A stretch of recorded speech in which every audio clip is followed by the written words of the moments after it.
നരേന്ദ്രമോദിയുടെയും ബി.ജെ.പിയുടെയും പുതിയ ഇന്ത്യ എന്താണെന്ന് തെളിയിക്കുന്ന ഒരു വാർത്ത ഏതാനും മണിക്കൂറുകൾക്ക് മുമ്പ് പുറത്തു വന്നിരിക്കുകയാണ്. രാജ്യത്തെ ഏറ്റവും മികച്ച വിദ്യാഭ്യാസ സ്ഥാപനമായി ഈ വർഷവും തെരഞ്ഞെടുക്കപ്പെട്ട IIT മദ്രാസിന്റെ ഡയറക്ടർ കഴിഞ്ഞ ദിവസമാണ് ഒരു അശാസ്ത്രീയമായ ഒരു ആന മണ്ടത്തരം വിളമ്പിക്കൊണ്ട് പരസ്യമായി രംഗത്ത് വരുന്നത്. കഴിഞ്ഞ ദിവസമാണ് തമിഴ്നാട്ടിലെ ഒരു ഗോ സംരക്ഷണ പരിപാടിയിൽ പങ്കെടുത്തുകൊണ്ട് IIT മദ്രാസിന്റെ ഡയറക്ടറായ ബി കാമകോടി ഒരു ഗുരുതരമായ ശാസ്ത്രവിരുദ്ധത ഒരു ആന മണ്ടത്തരം വിളമ്പുന്നു.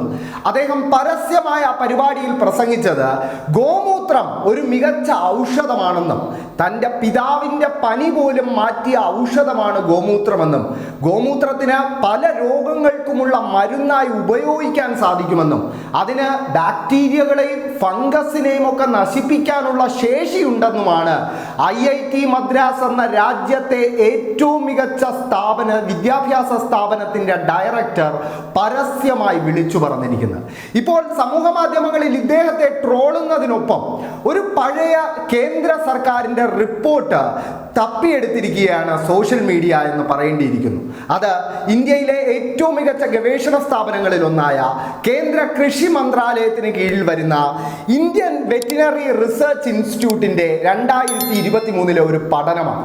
ആ പഠനത്തെ സംബന്ധിക്കുന്ന സൗത്ത് ഇന്ത്യൻ പോസ്റ്റിന്റെ ഒരു റിപ്പോർട്ടാണ് നിങ്ങളിപ്പോൾ സ്ക്രീനിൽ കാണുന്നത്.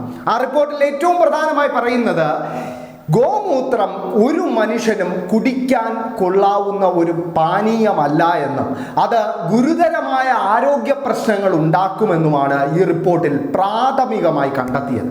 ഈ IIT ഡയറക്ടർ അവകാശപ്പെടുന്ന പോലെ നമ്മുടെ നാട്ടിലെ ചില സംഘപരിവാർ അടക്കമുള്ള സാധാരണക്കാർ വിശ്വസിക്കുന്ന പോലെ ഗോമൂത്രത്തിന് ബാക്ടീരിയകളെയോ ഫംഗസിനെയോ കൊല്ലാനുള്ള ശക്തി ഇല്ല എന്ന് മാത്രമല്ല, ഗോമൂത്രത്തിൽ 14 തരം മനുഷ്യൻ അപകടകാരികളായ ബാക്ടീരിയകൾ ഉണ്ടെന്നും ഈ പഠനത്തിൽ വ്യക്തമായി തെളിയിക്കപ്പെടുകയുണ്ടായി.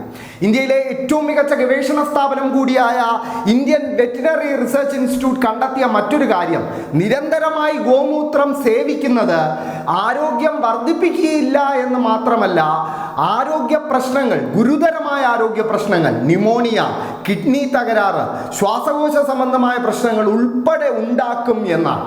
എന്തായാലും രാജ്യത്തെ ഒരു പ്രധാനപ്പെട്ട ഗവേഷണ സ്ഥാപനം 2023 തന്നെ ഇത്തരത്തിൽ ഗോമൂത്രം മനുഷ്യന് സേവിക്കാനുള്ളതല്ലെന്നും അത് ഗുരുതരമായ ആരോഗ്യ പ്രശ്നങ്ങൾ ഉണ്ടാക്കുമെന്നും തെളിയിച്ച ശേഷവും രാജ്യത്തെ ഏറ്റവും മികച്ച വിദ്യാഭ്യാസ സ്ഥാപനമായി 6ാം തവണ തുടർച്ചയായി തിരഞ്ഞെടുക്കപ്പെട്ട IIT മദ്രാസിന്റെ ഡയറക്ടർ തന്നെ ഇത്തരത്തിലൊരു ശാസ്ത്രവിരുദ്ധത, ഒരു ആന മണ്ടത്തരം വിളിച്ചു പറയുമ്പോൾ വ്യക്തമാകുന്നത് ആ ഡയറക്ടറുടെ സംഘപരിവാർ ആശയങ്ങളോടുള്ള വിധേയത്വം മാത്രമല്ല, രാജ്യം ഏത് ദിശയിൽ സഞ്ചരിക്കുന്നു എന്ന് കൂടിയാണെന്ന് പലരും സമൂഹ മാധ്യമങ്ങളിൽ അഭിപ്രായപ്പെടുന്നുണ്ട്.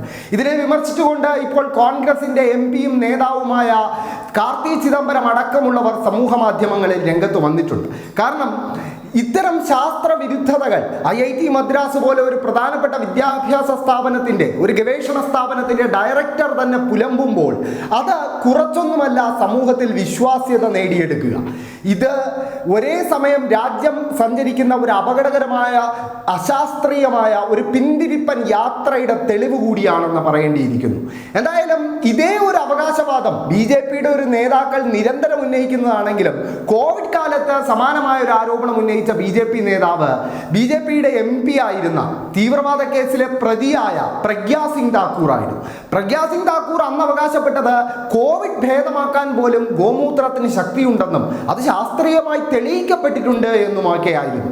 അന്നത്തെ ആ പ്രഗ്യാ സിംഗ് താക്കൂറിന്റെ അവകാശവാദത്തിൽ നിന്നും ഒട്ടും വ്യത്യസ്തമല്ലാത്ത ഒരു അവകാശവാദമാണ് ഈ പറയുന്ന IIT മദ്രാസിന്റെ ഡയറക്ടറായ കാമകോടിയും ഉന്നയിച്ചിരിക്കുന്നത് എന്ന് പറയേണ്ടിയിരിക്കുന്നു. എന്തായാലും ഇത്തരം വ്യക്തികളാണ് ഈ സ്ഥാപനങ്ങളുടെ, രാജ്യത്തെ ഏറ്റവും മികച്ച വിദ്യാഭ്യാസ സ്ഥാപനത്തിന്റെ ഡയറക്ടറായിരിക്കുന്നത് എന്നത് രാജ്യത്തിന്റെ വിദ്യാഭ്യാസ മേഖല നേരിടുന്ന വെല്ലുവിളികളെ കൂടി സൂചിപ്പിക്കുന്നുണ്ട്.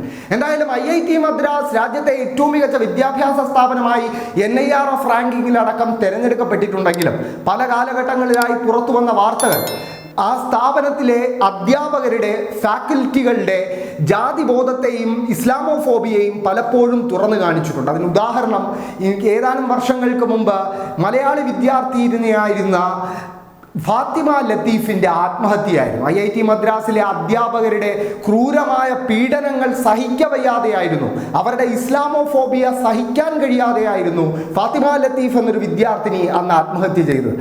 ആ കാലഘട്ടത്തിൽ നിന്നും ഒരു മാറ്റവും IIT മദ്രാസിന് ഉണ്ടായിട്ടില്ല എന്ന് തെളിയിക്കുന്നതാണ് IIT മദ്രാസിൻ്റെ ഡയറക്ടർ തന്നെ കഴിഞ്ഞ ദിവസം നടത്തിയ ഈ പ്രസംഗമെന്ന് പറയേണ്ടിയിരിക്കുന്നു. എന്തായാലും രാജ്യം അപകടകരമായ ഒരു ദിശയിലാണ് സഞ്ചരിക്കുന്നതെന്ന് ഇത്തരം വാർത്തകൾ നമുക്ക് സൂചന നൽകുന്നുണ്ട്.